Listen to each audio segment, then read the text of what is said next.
क्योंकि पटना विश्वविद्यालय के चुनाव में होता है कि भैया खड़ा हुए हैं, बैठना पड़ेगा। बार बार मैं कह रहा हूँ, मैं नेता नहीं बनने आया, नेता रहने दीजिए, बाद में बन लेंगे, दोनों भाई फिर मिलेंगे। तो आप जब वोट मांगने जाइएगा तो वो बोलेंगे आपको कि आप एबीवीपी से आए हैं, पिछली बार हमने आपको जिताया था लेकिन कुछ काम अधूरा रह गया। तो पीछे हटने का तो सवाल नहीं। जैसे मीडिया मैनेज करिएगा, लोगों को मैनेज करिएगा, लड़की लोगों को मैनेज करिएगा, मोमो खिलाइएगा, बर्गर खिलाइएगा, मीडिया को पैसा खिलाइएगा, कैमरे में दे दीजिए। अभी लोगों से पूछेंगे कि क्या कमी रह गई, क्या चूक हो गई, आपकी शिकायतें क्या है हमारे बारे में।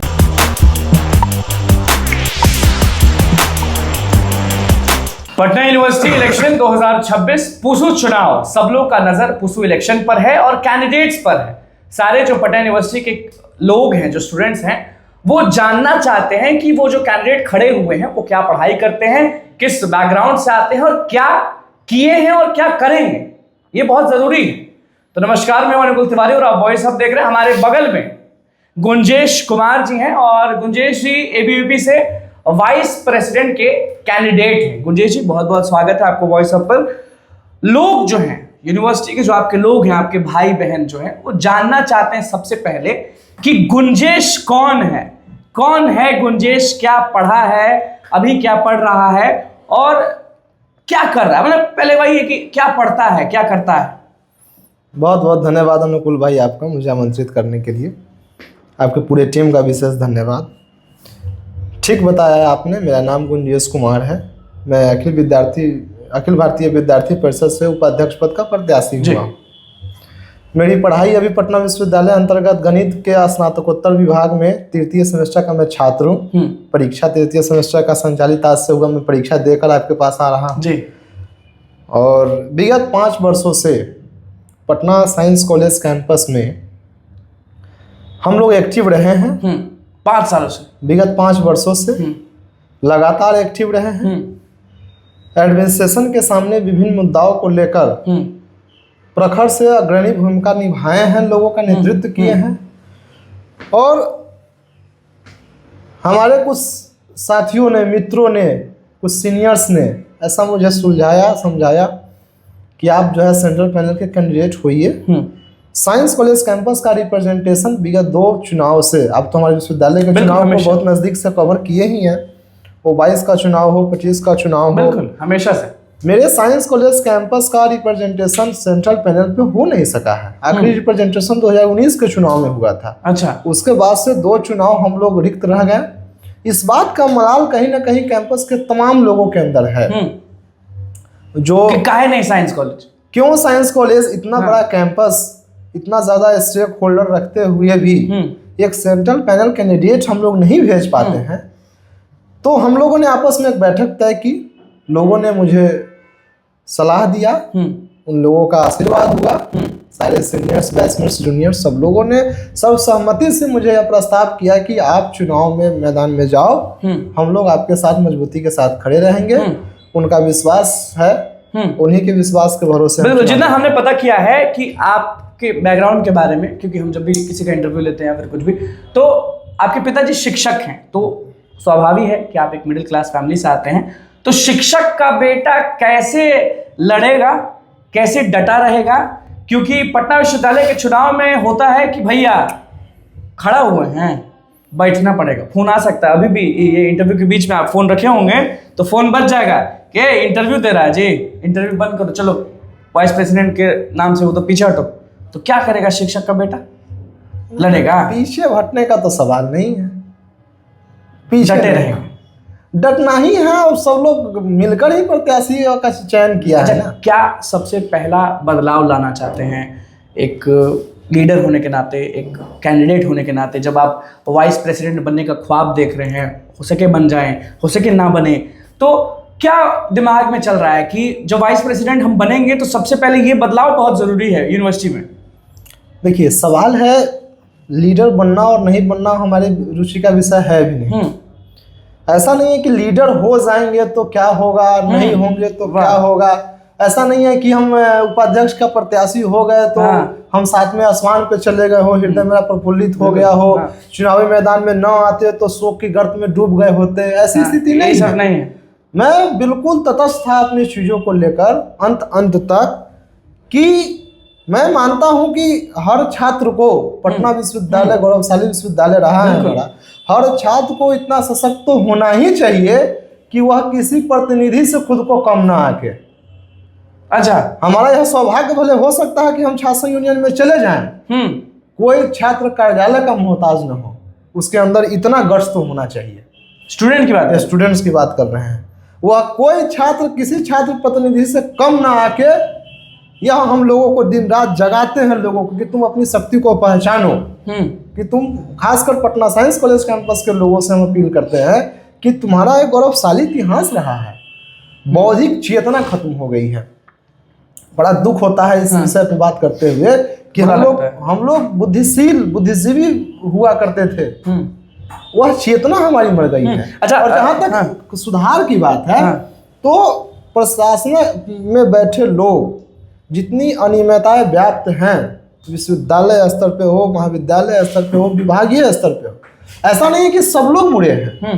कुछ लोगों की नाकामियों की वजह से जो त्राहिमाम मचा हुआ है, उन लोगों के खिलाफ तो हम लोग लड़ेंगे। पिछली बार एबीवीपी झंडा गाड़ दी थी, लेकिन मैं खुल के बोलूंगा, स्टूडेंट भी आपको खुल के बोलेंगे जब आप जाएंगे वोट मांगने, कि कहीं ना कहीं कुछ ना कुछ कमी जरूर रह गई जो नहीं पूरी हो सके कि वक्त का अंदाजा ना रहा हो या फिर कुछ हुआ होगा। तो आप जब वोट मांगने जाइएगा तो वो बोलेंगे आपको कि आप एबीवीपी से आए हैं, पिछली बार हमने आपको जिताया था लेकिन कुछ काम अधूरा रह गया, तो क्या करिएगा, क्या बोलिएगा? देखिए, जितना हो सका, जो हमारे पूर्व के प्रतिनिधि रहे, ईमानदारी से उन्होंने 100% अपना योगदान दिया है। मैं ऐसा भी नहीं मानता कि सारे समस्याओं का पूर्ण निदान कर लिया गया है, और शायद हम अप्रोच कर सकते हैं कि हम 100% रियलिस्टिक दुनिया में चले जाए, लेकिन ऐसा संभव होता भी नहीं है। बहनों के लिए क्या करेंगे? क्योंकि डेली बेसिस पे नई समस्या आती है। एक मिनट में अपने प्रश्न पे आता हूँ, आपके प्रश्न पे एड्रेस में नहीं कर पाया, कि हम लोग जब जाएंगे ना, तो एक नए विश्वास के साथ जाएंगे लोगों के पास। ठीक है, हमारा संगठन हमारे साथ मजबूती से खड़ा है, इसके लिए संगठन का धन्यवाद है, लेकिन लिंगदोह कमेटी के नियमानुसार हर बार नए लोग चुन कर आते हैं, नए लोग प्रत्याशी होते हैं, दोबारा तो उन्नति होती नहीं है जी। तो ऐसा नहीं है कि कुछ, हालांकि हमारे पहले जो प्रतिनिधि चुन के आए उन्होंने अपना 100% योगदान दिया है, फिर भी कोई कमी रह गई होगी, तो हम वैसे लोगों में से नहीं है कि हम ऐंठ के चलने वाले लोग हैं कि हम ही सबसे अच्छे हैं। हाँ, हम लोगों से पूछेंगे कि क्या कमी रह गई, क्या चूक हो गई, हाँ आपकी शिकायतें क्या है हमारे बारे में, उनको हम एड्रेस करेंगे, उनसे मुंह नहीं मोड़ेंगे। इतना शांत स्वभाव आपका। हम जिम्मेदारी लेने वाले बोलेंगे, हम जिम्मेदारी लेने वाले लोग हैं, जिम्मेदारी से भागने वाले लोग नहीं हैं। इतना शांत स्वभाव एबीवीपी वाले का कैसे है? अरे गजब, ये पूछेंगे, ये अलग जोश, अलग रुतबा बिल्कुल दिख रहा है, लेकिन एक शांत स्वभाव भी दिख रहा है आपके अंदर, वो कैसे? लोग पूछेंगे, लोग देखेंगे, जो है वो है, बड़ा नेचुरल है। हाँ, नेचुरल है। बहनों के लिए क्या करेगा? फिर से हम पूछ रहे हैं, शिक्षक का पुत्र हूँ तो थोड़ा तो स्वभाव नरम होना लाजमी है। बहनों के लिए क्या करिएगा? मगध महिला की बहन हो, देखिए मगध महिला वुमेन्स कॉलेज, ये तो खैर बहनों का सवाल है ही, चाहे जहाँ कोएड भी है, साइंस कॉलेज, कोएड पर हम आएंगे, लेकिन पहला मेरा सवाल है कि वहां पर जहां भाई नहीं रहते हैं, उस वुमेन्स कॉलेज के लिए आप क्या करिएगा? देखिए, पर्याप्त सुरक्षा कर्मी की तैनाती तो होनी ही चाहिए, साथ ही साथ चप्पे चप्पे पे सीसीटीवी कैमरे की निगरानी यदि हम कॉलेज के अंदर, आप कह रहे हैं? बिल्कुल, कॉलेज के अंदर चप्पे चप्पे पे कैमरे की निगरानी यदि हम कर दे, कॉलेज परिसर से लेके गेट तक, अरे भाई सरकार रोड पे कैमरा लगा के आपके गाड़ी का चलाना आपके मोबाइल पर भेज दे रहा है, तो वुमेन्स कॉलेज में क्या जो उपद्रवियों जो पहुंचते हैं वहां अपना तांडव करने, तो उनका भी फोटो खींच के प्रोक्टर साहब के कमरा में नहीं जा सकता है, सस्पेंड नहीं हो सकता जाएगा।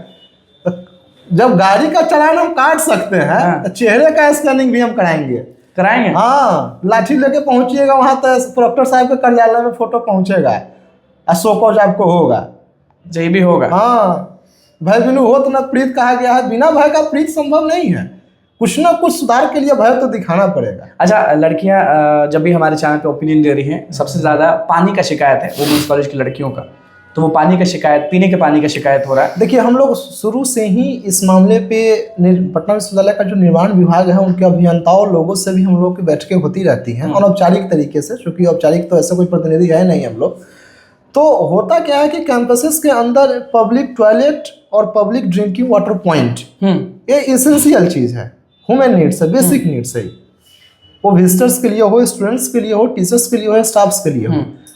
तो जो बड़ा कैंपस है उसमें एक से अधिक, या फिर जो छोटा कैंपस है उसमें कम से कम एक भी ऐसा पॉइंट लोकेट हम करेंगे सुनिश्चित जगह देखकर, और सिफारिश कराएंगे अपने निर्माण विभाग से कि भाई आप लोग इसका प्रस्ताव डालिए। विश्वविद्यालय के कोष से हो सके तो सरकार से मांगने का जरूरत पड़े तो सरकार से मांगे, लेकिन उसको इंस्टॉल कराएंगे। चलिए अब आते हैं कोएड वाले पर, जैसे कि मगध महिला और वुमेन्स कॉलेज छोड़कर, कि वहाँ पर सुना जाता है कि लड़की अगर बहुत खूबसूरत हो, बहन अगर बहुत खूबसूरत हो, तो कुछ लड़के, हम सबको नहीं बोल रहे हैं, जिनके मन में शैतानी होती है, जिनके मन में कुछ होता है, वो छेड़ भी देते हैं। देखिए अगर गलत होंगे हम तो आप बिल्कुल टोकिएगा, लेकिन ऐसा सुनने में आया है बहुत लोगों में, इसलिए हम आपसे पूछ रहे हैं कि इसको कैसे रोकें, क्योंकि बहुत बड़ा मुद्दा है बिहार के लिए, बेटियों के लिए और बहनों के लिए बहुत बड़ा मुद्दा है ये अभी। देखिए बहुत दुर्भाग्यपूर्ण है। हाँ, और हम लोग बहुत निराशा के साथ यह सुनते हैं कि हमारे ही कैंपस में इस तरह की गतिविधि घट जाती है। कैंपस हमारा है, ठीक है, हम ना करें आप ना करें, यदि इस तरह की शिकायतें घटती है, होती है, घटनाएं घटती है, कोई ना कोई हमारे ही में से न किया होगा। जिस लड़की के साथ हुआ होगा कोई ना कोई, वो लड़की भी तो किसी न किसी की बहन होगी। बिल्कुल, इतना मोरलिटी हमारे अंदर होना चाहिए।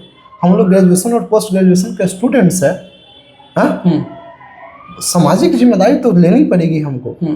और इसके लिए आप कहिएगा कि सब लोग इतने चेतनशील हो ही जाएंगे तो फिर पुलिस प्रशासन की क्या जरूरत है। ठीक बात है, लॉ एंड ऑर्डर मेंटेन करने के लिए ही तो एडमिनिस्ट्रेशन है। एडमिनिस्ट्रेशन के पास अलग अलग बॉडी है, अलग अलग अंग है।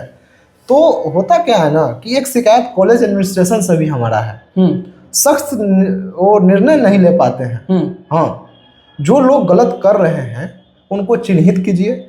इनमें किसी के साथ अब ऐसा ना हो कि उस चिन्हित करने के मामले में, हालांकि शिक्षकों और प्रोफेसरों की ईमानदारी पे मुझे कोई शक नहीं है और किसी अधिकारी पे, वो सबके साथ न्याय करेंगे। न्याय के साथ चिन्हित करके उनको जो दंडित किया जाता है, देखिए कोर्ट कचहरी इतने लंबे समय से है, फिर भी अपराध, हत्या, लूटपाट की मामला हो रही है कि नहीं हो रही है। तो लॉ एंड ऑर्डर को 100% अचीव करना बड़ा मुश्किल है, संभव ही नहीं है, लेकिन हम लोग प्रयास कर सकते हैं कि हम लोग 100% को अचीव करें। आखिरी दो सवाल है, हॉस्टल्स को लेकर भी बहुत विवाद रहता है, बहुत चीजें रहती हैं, सुविधाओं पे लड़कियां भी बोलती हैं अपने हॉस्टल्स को लेकर और लड़के भी बोलते हैं, तो उनके सुविधा के लिए कुछ नहीं करिएगा? बिल्कुल करेंगे।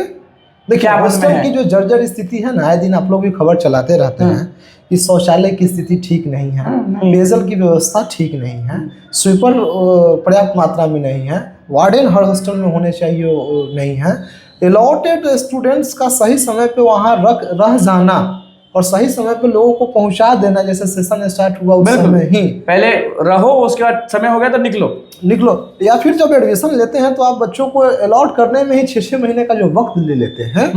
तो इस तरीके के कड़ी में बच्चे परेशान होते हैं अंदर बाहर करने के चक्कर में। महंगी, यहाँ शहर महंगा है, पढ़ाई लिखाई महंगी है, वो लोग मैनेज नहीं कर पाते हैं। कुछ लोग का पढ़ाई का लिंक यूं ही टूट जाता है।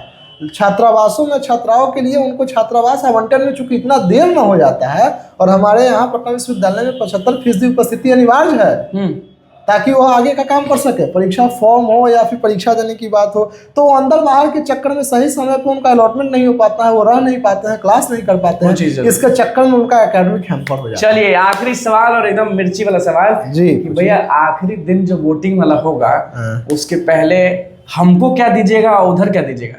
मैनेज करिएगा ना? मैनेज करिएगा ना कुछ ना, मैनेज जैसे मीडिया मैनेज करिएगा, लोगों को मैनेज करिएगा, लड़की लोगों को मैनेज करिएगा, मोमो खिलाइएगा, बर्गर खिलाइएगा, मीडिया को पैसा खिलाइएगा, तो कैमरे में दे दीजिए अभी ना भैया।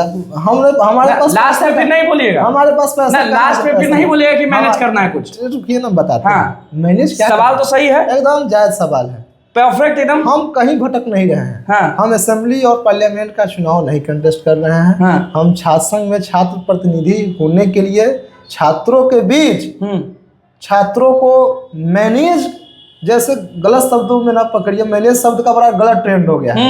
मैनेज नहीं करेंगे, छात्रों के बीच जाकर छात्रों के मन को जीतेंगे अपनी बातों से।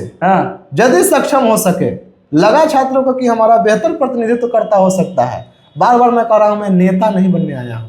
नेता रहने दीजिए, बाद में बन लेंगे ना, दोनों भाई फिर मिलेंगे, नेतागिरी करेंगे। तब पूछेंगे यहाँ से विश्वविद्यालय जब पास कर जाएंगे ना, हाँ। तब नेतागिरी करेंगे, तो दोनों भाई मिलेंगे, ऐसे ही हाँ। बातचीत करेंगे। हाँ। अभी हमको नेता मत बनाइए, हाथ जोड़ते हैं आपसे। नेता नहीं, हमको छात्र प्रतिनिधि के लिए तैयार कर दीजिए कि हम छात्रों का ठीक ढंग से वाह। प्रतिनिधित्व कर सके। हाँ। नेता बनने का बहुत उम्र बाकी है, चल रहे PhD हैं, करेंगे। ऐसे ऐसे लोग बहुत कम मिलते हैं।